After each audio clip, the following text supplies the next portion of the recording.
Hello, I'm Jacob Krueger, and this is the Write Your Screenplay podcast. This week, we are going to be talking about The Fall Guy by Drew Pearce.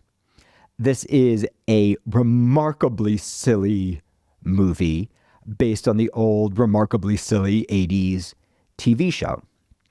But at the center of it are two scenes that we're going to be looking at really deeply to explore some really interesting concepts that you don't expect to see in a action comedy silly movie like The Fall Guy.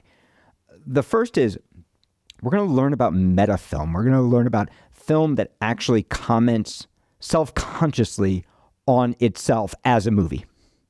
And then we're going to pull underneath that to get a little bit deeper, and we're going to really learn how subtext works and how you can capture subtext in your own writing. We're also going to be talking about how to ground scenes, how to choose locations, and all kinds of other really wonderful elements that are going to be valuable to your writing, whether you're writing a movie like The Fall Guy or something completely different.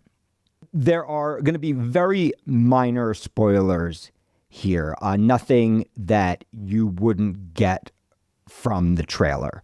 So I think you can probably feel pretty safe watching this podcast or listening to this podcast, even if you have not seen The Fall Guy yet.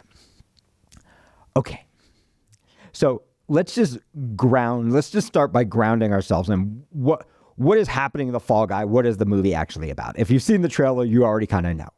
Ryan Gosling plays Colt Seavers, a wonderful, top-of-the-line fall guy, right? He is a stuntman. In many ways, the film is really an homage to the stuntman, right? An homage to this underappreciated art form that makes so many movies possible.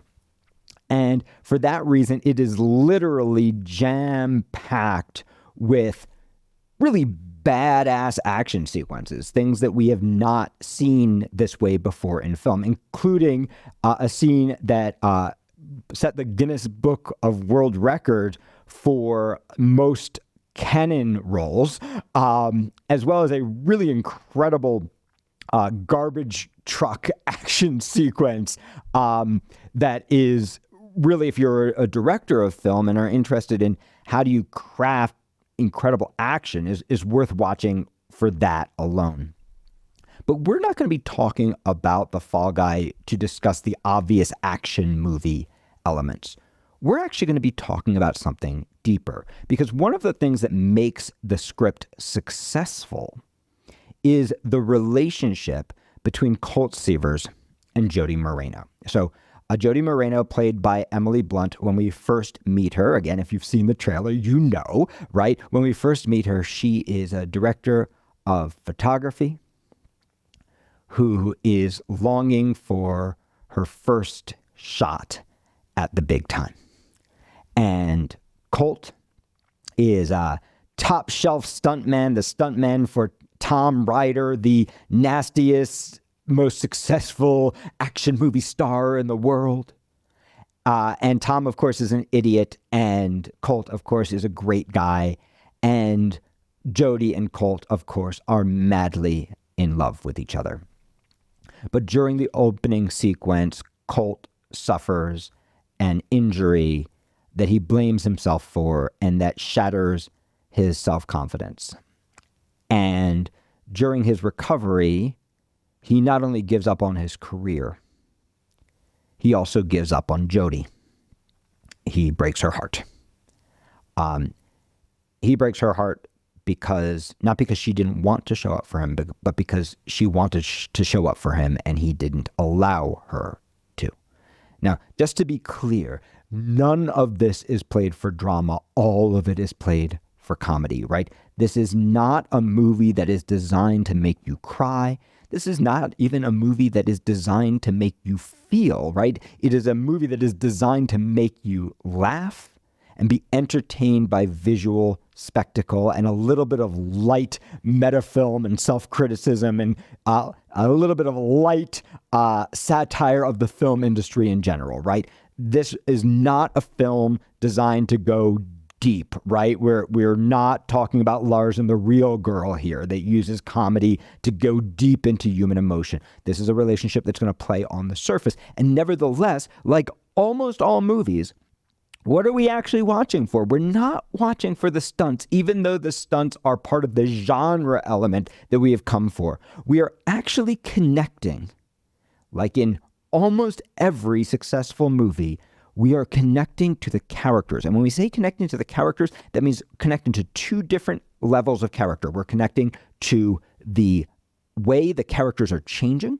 the choices they're making, which is what we call structure. And we are connecting to the emotional relationship between the character, what we call hot relationships, the way that relationship is evolving. In other words, we process movies in the same way we process life, right? You might think your life is about your job and your ambitions and your goals, but what's it really about? It's about your relationships, right? It's your relationships that define your life, the choices you make in relation to those relationships, and the choices you make on your own journey in relation to your own dreams, the structure and the emotional relationships, the hot relationships of your life. That's what gives meaning to life. That's what gives meaning to movies. And even if we're playing on the surface like we are in The Fall Guy, it is those relationships that make the film successful. Okay, so we get the basic setup. Colt has given up on himself. He's given up on his career. He's given up on the love of his life. He is working as a valet.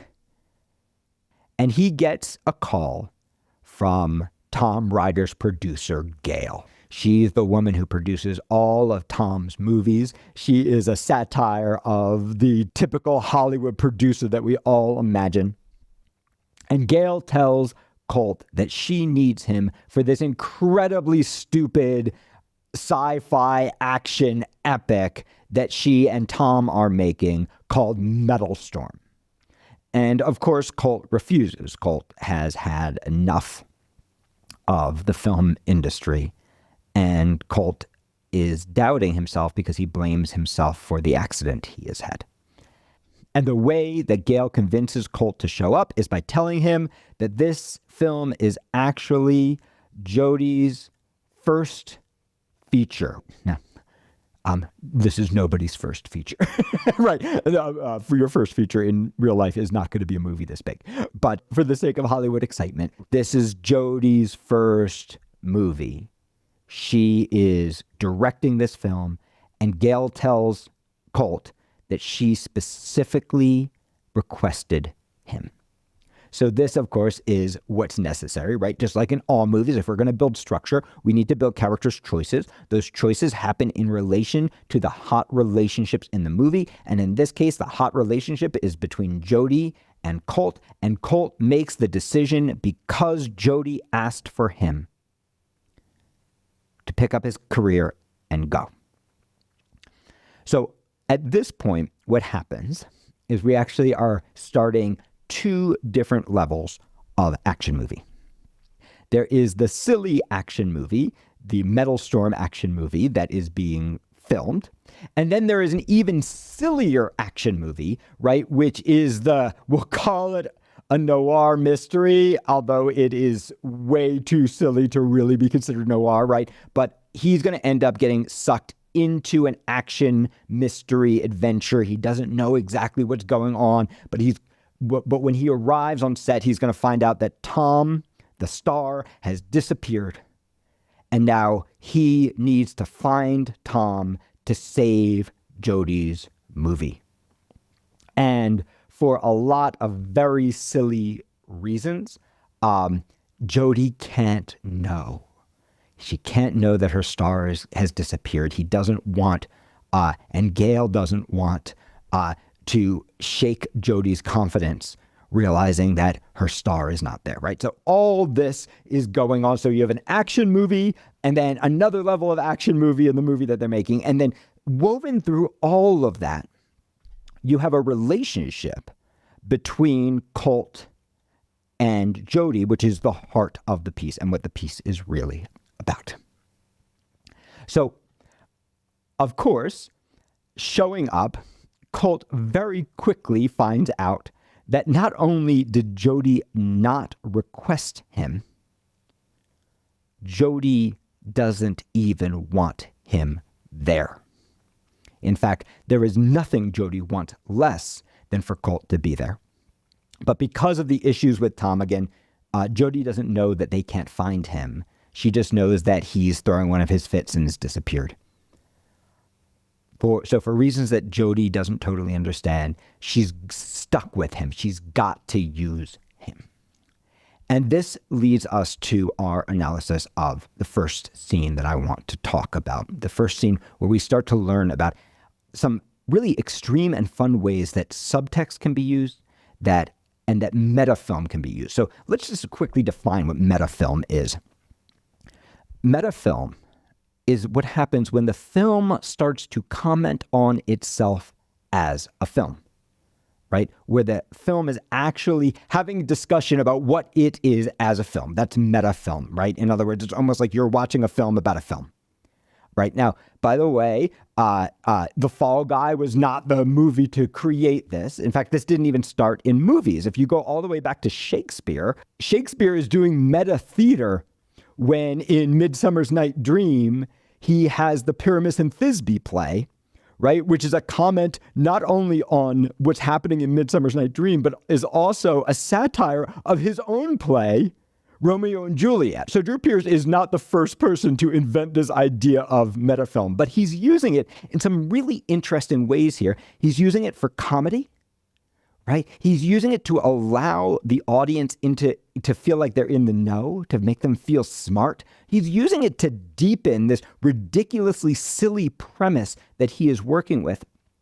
And as we're going to talk about towards the end of this podcast, he's also using it to poke fun at some of the silliness of his own movie that we're watching, to poke fun at some of the silliness of The Fall Guy. So we have this metafilm thing happening. And then connected to the concept of metafilm, we have this concept called subtext, right? Now, we don't usually think of subtext as a metafilm concept, but in a way, they're very similar. What subtext is kind of like metafilm. It seems like we're having a conversation about one thing, but we're actually having a conversation about something different, right? That there are actually two different layers of conversation happening, just like there are two different layers of conversation happening when we're doing metafilm. So these are actually related concepts, even though they can obviously be done independently. So if you're at my recent Thursday Night Writes, and if you haven't been coming to Thursday Night Writes, what are you doing? It's a free class every Thursday where you can study with me and some of our most wonderful faculty members. But at my recent Thursday Night Writes, I was talking about the idea that anytime we have subtext, there are three different levels that are going on at the same time. And what I suggested there was that even when we're having a conversation that seems like really, really direct, there is often levels of subtext happening underneath the surface that give that conversation its reality and its meaning, right? So the first level of subtext is the text, right? What is actually being said between the characters? He says, "I really want a kiss." And she says, "Look, I am just hanging out with you because I'm trying to punish my ex-boyfriend."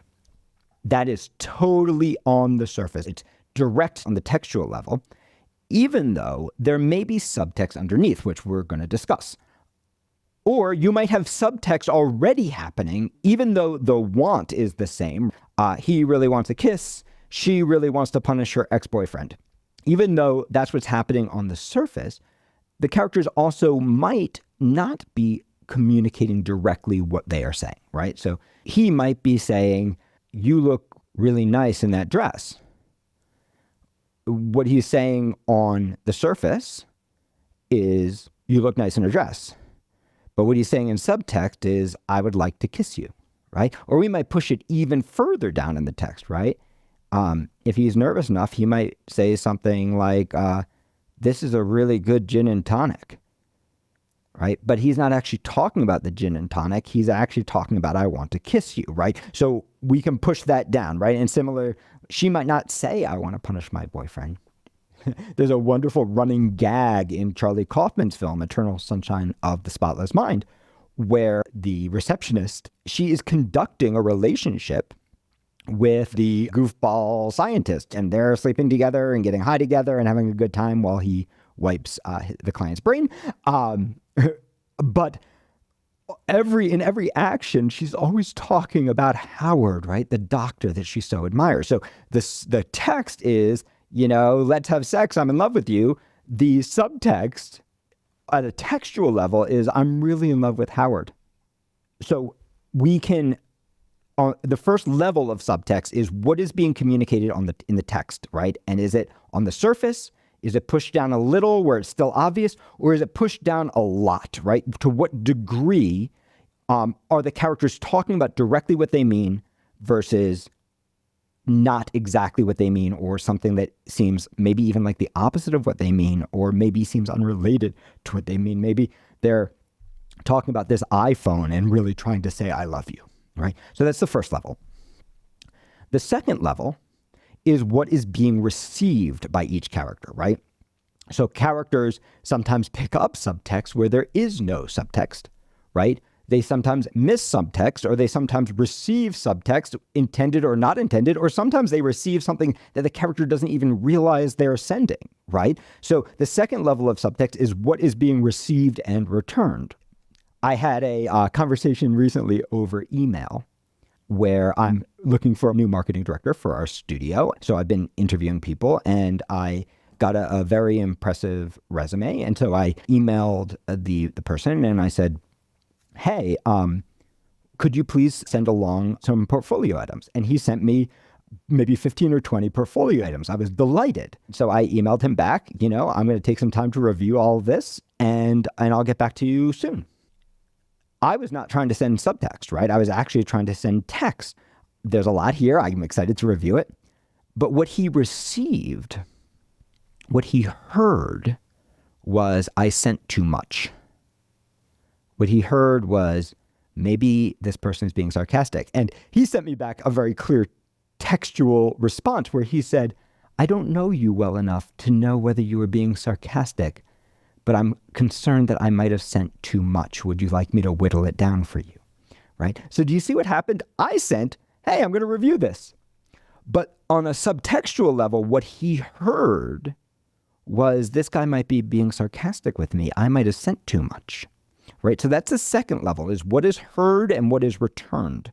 Right? And what is heard is not always what we say, because we as human beings are always speaking in code, sometimes even code that we keep from ourselves.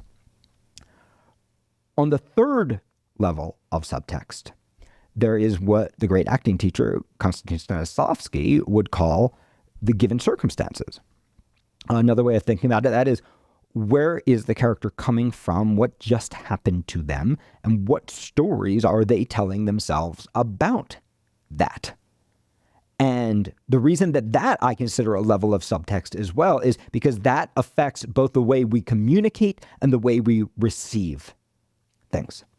So what's important for you to understand, if you want to play with subtext, it doesn't matter which of these three doors you go through, they all lead to one another. You can start with, what is the story the character's telling themselves?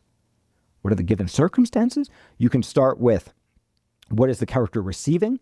Or you can start with, what is the character sharing? What level of subtext, right? You can take this story, you could take the belief, you could take any of those doors, you can push it down, or you can bring it to the surface. And that's how you can create great variation and levels of reality and meaning and complexity in the way you use subtext in your own writing. Okay, so that's a brief overview of subtext. So let's talk about these elements now in relation to Colt and Jodie's characters, Emily Blunt and Ryan Gosling. Let's talk about what's actually happening here. So Colt has shown up. The story she is telling herself is that this guy broke my heart and then had the nerve to wheedle his way onto my set without my permission. This guy left me for no reason. And there's even more than that, right? There's, maybe it was just a fling. Maybe I meant nothing to him. Maybe I was just dumb and let myself fall in love with this guy who didn't deserve it, right? So that's happening in her mind. And in his mind, there's a story of, I tried to protect her. I didn't want her to have to deal with what happened to me. That wasn't fair. I was trying to be fair to her. But I messed it up. And I ended up losing something. But now she wants me back. No, she doesn't want me back. What the hell is going on? What kind of game is being played here? And how am I going to make it up to her, right? So this is what's happening. This is the given circumstances, the deepest level, the stories these characters are telling each other. And we find ourselves about 21 minutes and 24 seconds into the film. We find ourselves in the middle of an action sequence that is being shot. And we get this, spectacular effect. I don't know if it's spectacular. We get this silly effect with Colt is set on fire and he runs towards the camera through the melee of aliens and humans fighting. And then he is flung back on fire into a rock. And what comes from here is a scene between Jody and Colt in which they process everything that's happened prior. On a textual level, they are talking about the movie. Jody is giving Colt information about the character to better motivate his stunt, right? To get the most out of the stunt. And she keeps making him go through the stunt again and again and again. On the subtextual level, she's not talking about the movie or the stunt. She's talking about their relationship by talking about the movie, right? This is where it starts to become metafilm. She's talking about the movie, but she's not talking about the movie. It's clear that the movie is actually about her relationship with Colt and her story about that and how he broke her heart and owes her an explanation. Also happening on the subtextual level is a desire that she's not expressing. She keeps on saying, "Oh, there was a little jitter there. Oh, we need to do this again, right? Oh, maybe we need a line of dialogue, right?" That's what she's doing on the surface. But what's going on underneath is something much more complicated. She is punishing him. She is punishing Colt for what he did. And she is trying to get him to explain and apologize in a way that makes sense to her, right? That's not happening on the textual level until the very end, but it's happening on the subtextual level, right? On that first level. So we have, on the third level, we have the story that they're telling themselves coming into it.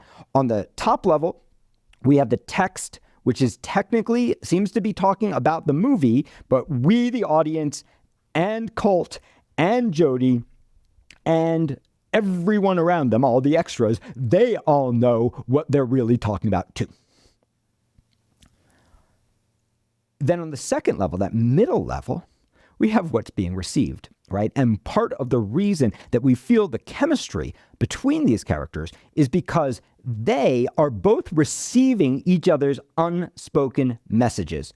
And they are speaking in metaphor to each other. Yes, they're talking about the movie, but they are actually hearing and understanding the real message. And in that way, they are processing the emotional relationship that's happened and all the events of the past. So we have all three of those levels happening. And then we have this cool metafilm thing, right? And then on top of that, we have just a very simple idea that's incredibly valuable, which is every location costs a crap load of money, right? Even if you're doing the tiniest little independent film, right? Even if you're not making a $150 million movie like The Fall Guy, every single location costs a fortune. You are spending money when you choose a location. So choose a fun one. A lot of writers would go, well, where do couples have this conversation? Maybe in the bedroom, maybe at dinner. But in the bedroom or at dinner is one of the locations we always see these kinds of scenes happening. So what Drew Pearce does is he takes this scene that traditionally would have taken place in a domestic romantic setting, and instead he has it take place on the film set in front of all these people who also all stay active throughout the scene. And what this does, what's so wonderful and funny, right? First off, it keeps us in that place of humor. It locks the characters into action, but it also gives the characters something to talk about, right? In other words, we find the subtext because they are at the movie, not in the bedroom, right? We find the subtext because they can talk about the location, the thing that's going on in the location, rather than having to talk directly about their feelings. So we're going to do a deep analysis here. This scene, so you know, starts at 21 minutes and 24 seconds in. We start off and we have this big action scene from a silly sci-fi movie.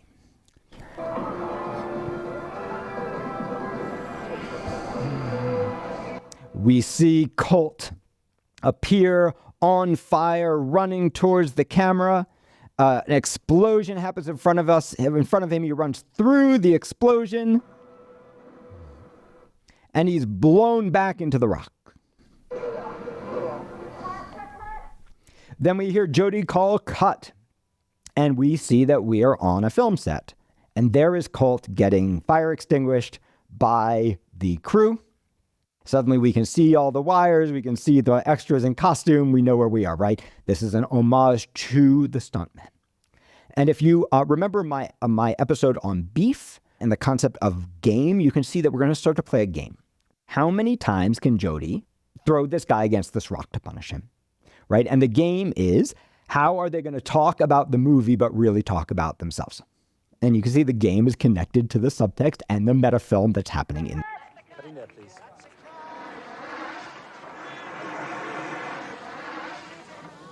How you feeling, Colt Stevens? He's good. So here Colt gives his traditional thumbs up, right? Everything is always okay. And ultimately, by the end of the movie, they're going to process what does that thumbs up mean in a relationship, right? And how is that both what's great about Colt and also his problem that has cut him off from Jody. He's good. We're gonna go again, thumbs up, okay?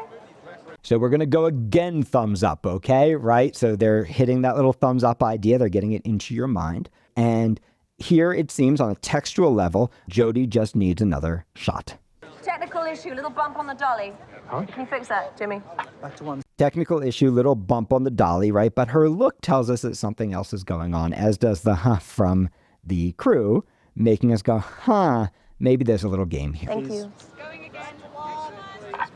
Colt, do you feel a bit flung in at the deep end here? I'm just wondering, because you haven't read the script, if you'd like some backstory, some context, would that be good?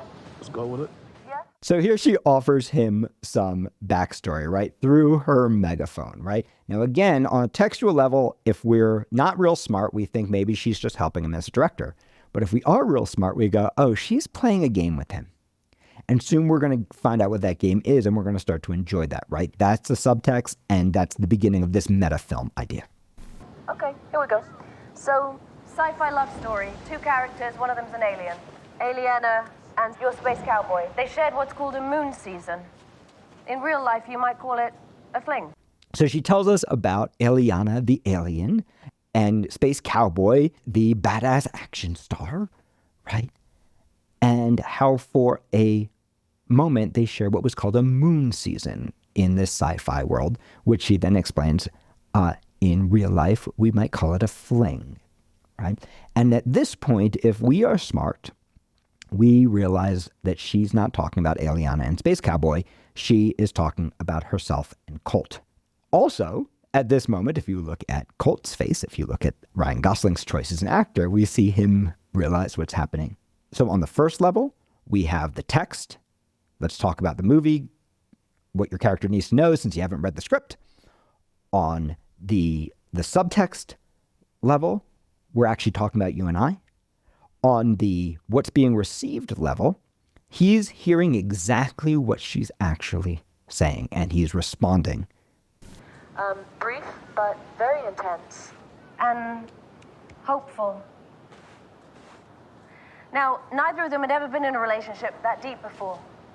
And they told each other that over and over and over again. Him more than her, to the point where sometimes she was like, chill out. Now she waxes poetic about the relationship, right? And we're watching his response. We're watching his smile, his laugh. We're watching him understand what she's talking about.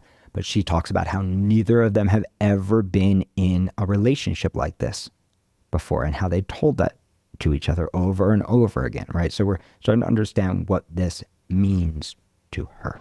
But anyway, in a tragic turn of events, Space Cowboy is wounded, and he just disappears. So in a tragic turn of events, Space Cowboy is wounded and he just disappears. And very quickly, we start to realize, oh, this is definitely about him.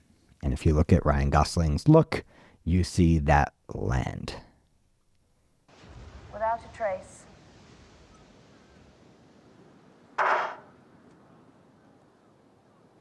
I can keep going. I can hit the rock better now. You see him receive. You see the shame that he feels.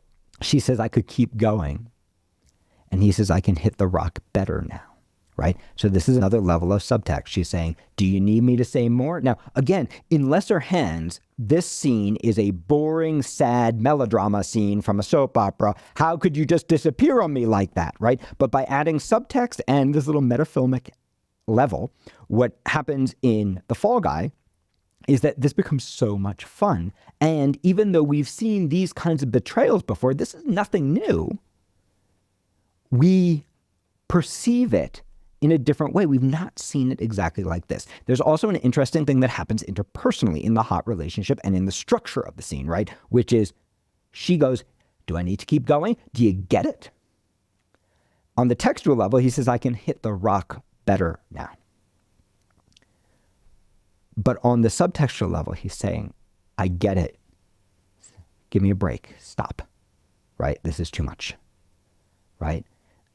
So there's a really interesting structure happening to the scene where he is stopping her from continuing to hurt him. So she punishes him again. We're going again. He's set on fire.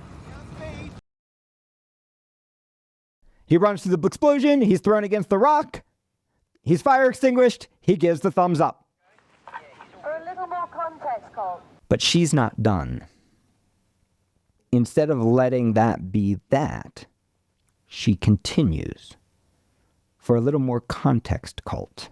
Eliana's sort of devastated. And she starts sort of replaying everything in her head over and over again. Did she misread the vibe? Was it just a fling? Did she let her imagination run wild again? Or did he lie to her? Is he full of shit? So here what's happening is Jodie starts to talk about all of Eliana's feelings about what happened, right? She starts to get actually really deep about those feelings. And in getting really deep about those feelings, what she does is she starts to take what was the story she was telling herself and explicate it into the text, right? So that third level is now making its way to the first level. Was it just a fling to him? Did she just convince herself again, right? Is this just a pattern that she's in, right? This is the story she's telling herself, making it all the way up to the text level. Then we get this great shot of the alien extras shaking their head, right? You got a location, keep it active, make everything happen. But let me be clear. Eventually, Eliana did move on, all right?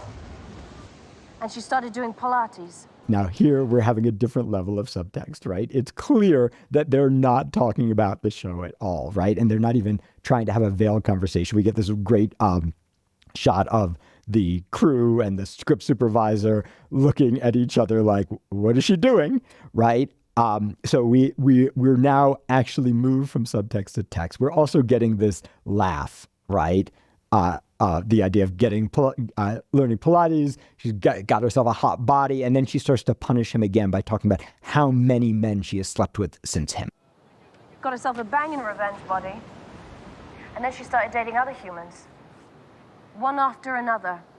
And she had so many mind-blowing, far superior experiences, you wouldn't even believe it. Right, girls? You know what I mean? Yeah, it was like a sushi train. Oh, I'm gonna be sick. He responds, I'm going to be sick. And again, so we're seeing her text land on him. He's giving back not text, subtext. He's not going like, I don't want to think that. He's going, I'm going to be sick.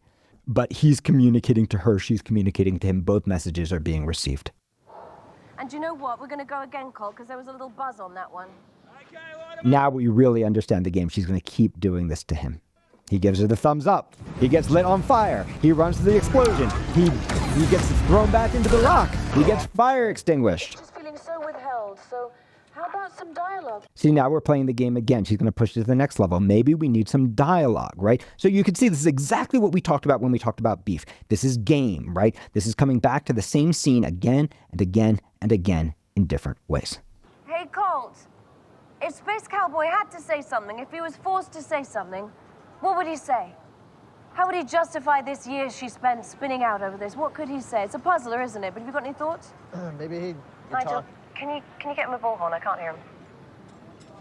Okay, so now we're at the next level of this game. Her want to make him explain himself that was under the surface has now taken priority. She's done punishing him. Now she wants an explanation. We can see structurally this is a shift. This is a character making a new decision that grows out of this escalating game she is playing by throwing him against the rock and punishing him for what he has done to her emotionally. This is just more of the game of we're going to have to process what happened emotionally between the two of us. To make it worse for him, she gives him a blowhorn so that he has to do it in front of all these people. And you can see, again, this is the activation of the location where this scene takes place.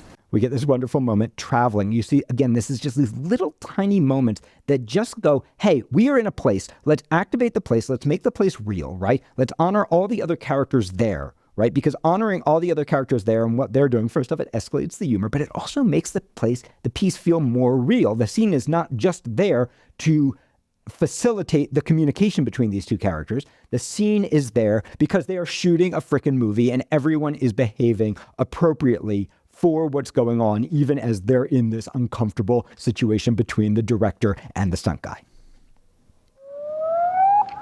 Come again, Colt. What was that? It's already on. In this movie, do the aliens and the humans ever talk in private? What does Colt want here? Colt wants to be able to have a private conversation with her. The conversation we talked about. Let's have this at dinner. Let's have this in the bedroom, right? Let's have this somewhere where we're not in front of an entire cast. But he asks in a subtextual way. Up until now, he has just put up with being punished because he feels like he deserves it. He's tried to go, hey, give me a break. I get it. That didn't work. Now we're escalating. And he's going to go, hey, can we just do this in private? Do you not need to humiliate me in front of all these people? Again, that's not what he says. He says, in this movie, do the humans and the aliens ever communicate in private? But the message is heard and the message is received. Okay.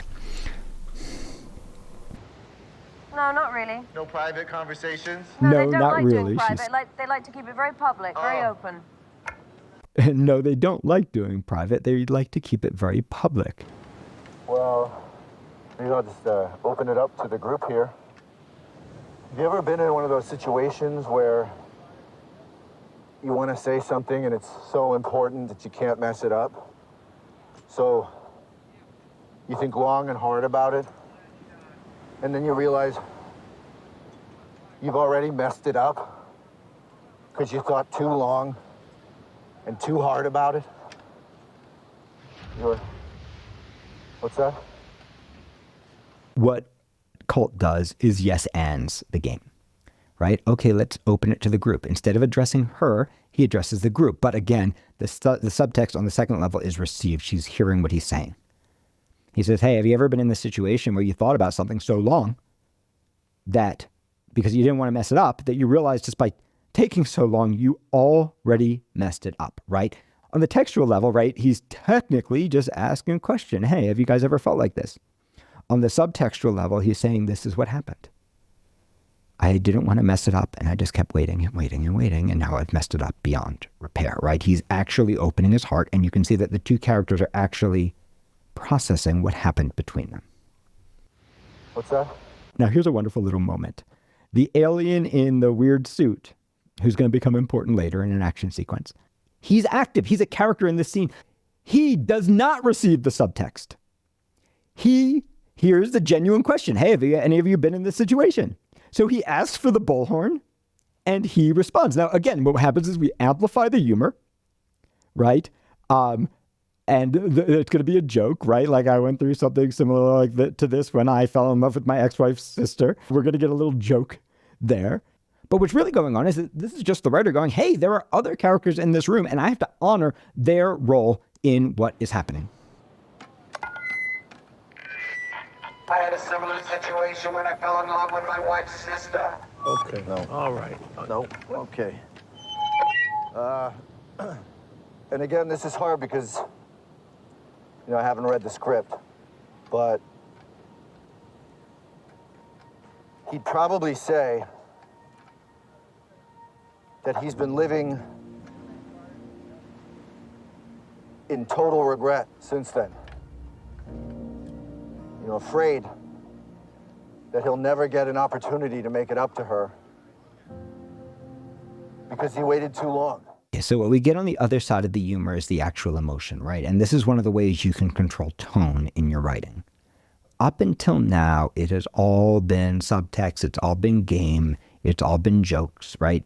Even this is a joke, right? Because this movie is not designed to make you cry, and it's not designed to be a melodrama, right? This movie is designed to be silly and play on the surface.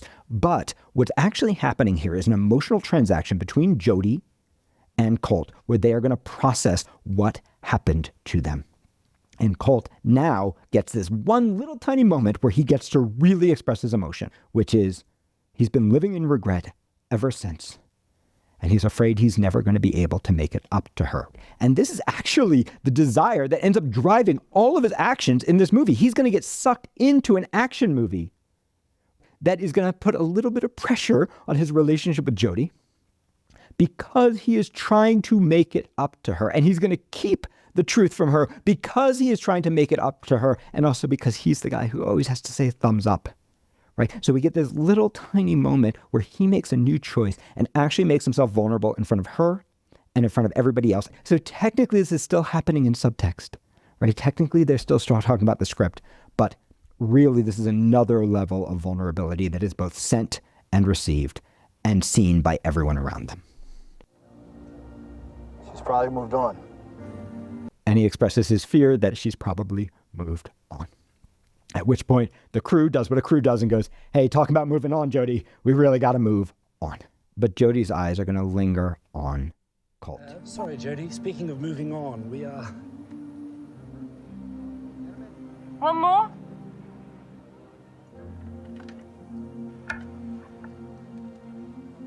I'd love another chance. One more, she says. I'd love another chance, he says. And we can see, oh, this is the completion of the scene. This is him asking for what he's wanted the whole time, but has been afraid to. He's asking for another chance.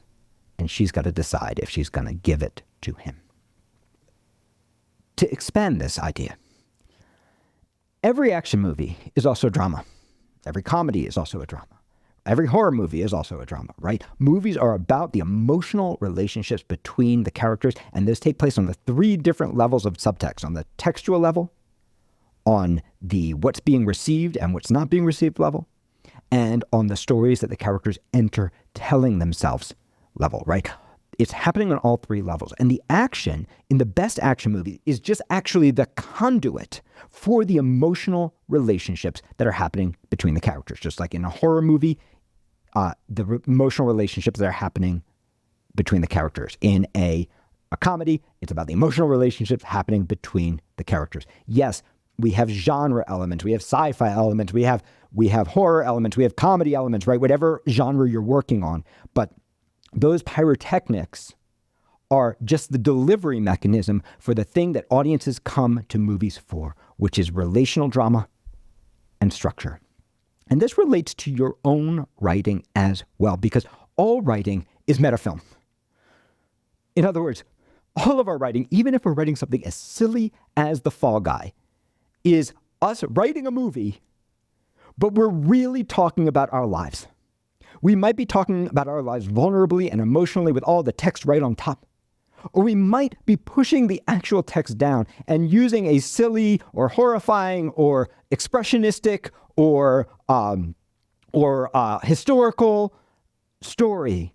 but we're always actually commenting on something personal that comes from us. And that's what it means to actually write your truth, to actually write what you know. So this brings part 1 of The Fall Guy to an end, but stay tuned for part 2 of this podcast, where we're going to be taking this idea even deeper, looking at a second scene in the middle of the movie, this wonderful split screen scene, where we can take this idea of both metafilm and game and subtext to the next level in your understanding. So stay tuned for the next episode, where we're going to do a deep dive into that scene as well. And in the meantime, if you're enjoying this podcast, please support us, write us a 5-star review wherever you stream. You are our marketing. You are what keeps this podcast going. And I'm so grateful for all of you.